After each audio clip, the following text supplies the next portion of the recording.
Rebecca Zahau was ruled a suicide, but was it?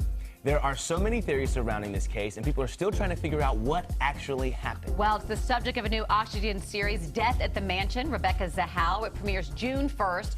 Joining us now is former criminal prosecutor Lonnie Coombs and investigative journalist Billy Jensen. We want to warn everybody at home, by the way, the details of this case are quite disturbing, and we're going to get into them because what has surprised you most about this case? Well, I'll tell you, right when it broke in the media, it really caught my attention because here is a woman hanging stripped naked with her hands bound behind her back, her feet bound, and her mouth gagged, and she's hanging from this balcony outside for everyone to see.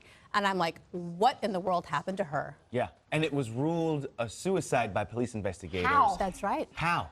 Exactly, and that's one of the things that we go into in the show. Could she have done this herself? And then also the victimology of, would she have done this? Where was she in her life? Where was she? Would she have wanted to kill herself at this moment? There was a message that was found near her. She saved him. Can you save her? It was painted on a door. It was painted on the door of the bedroom that she hung herself from, supposedly, as the official explanation was.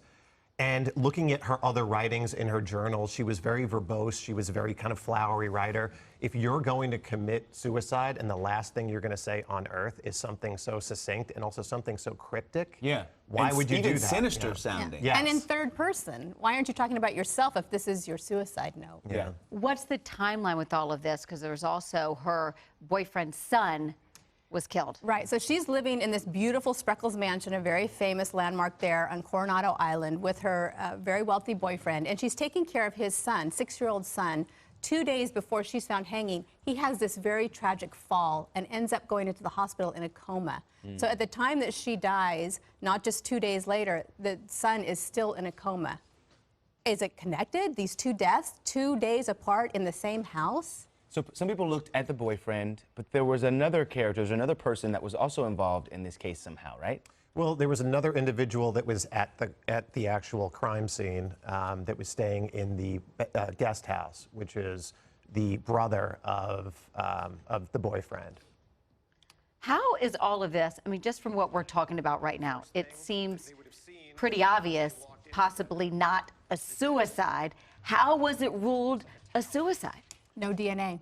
No DNA. In all of the crime scene and all of the things you'll see in the show, there's a lot of things to be touched and a lot of things that were involved in this crime scene. No DNA, except for Rebecca's.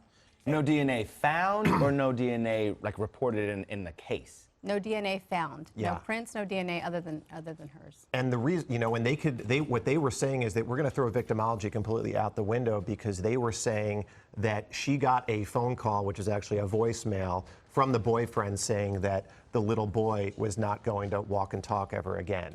And they're saying so they're saying that anything that happened before that, you throw that away. She was so distraught. This is what the official explanation is. She's so distraught at that phone message that she went through this elaborate plan and committed suicide. And there's so many things that it just doesn't add up. So then what would the message then mean? She saved him, can you save her? How does that play into their theory? That's one of the questions that we talk about in the show, but she saved him could have been the son, because she called 911, she got him help. Did she save him, referring to the son? Can you save her now? A big thing watching this, too, was how she was found hanging. How does one duct tape themselves behind the back and the feet and then hop over to the balcony where she was found? That was one of the very first questions that we wanted to look into. Look, is this even physically possible for a person to do it? And I'll tell you, I think you'll be surprised at what you find out. There were a lot of questions in this case that as we started to dig into them, we got answers that were not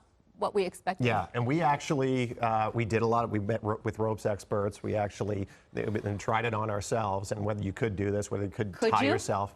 You'll have to watch the show. God. But also, we actually recreated the crime scene. We actually built a second floor bedroom with all the right dimensions. The balcony, also the balcony, the right dimensions, and then did a lot of experiments. But Rebecca didn't live in this vacuum without knowing other people. She had family, she had friends. What do they say of her mental state, where she would have been if this was even something that she was capable of? her family is adamant she did not commit suicide. And they were very close. They were in constant contact the entire time. Her sister talked to her just a few hours before she was found dead.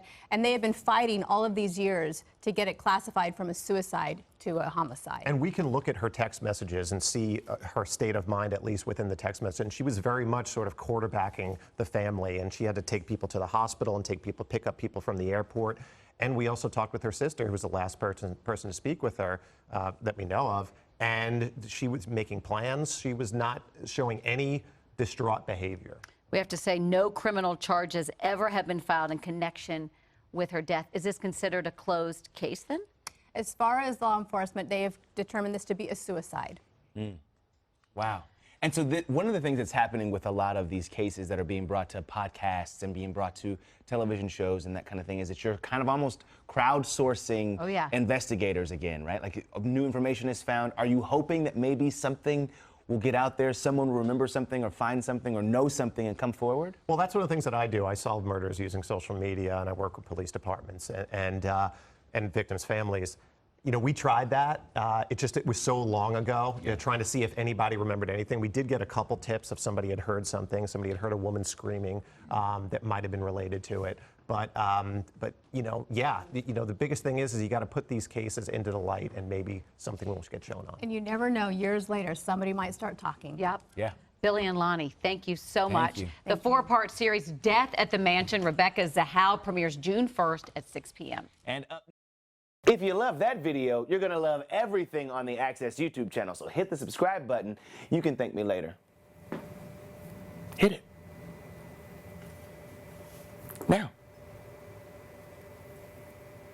Thanks.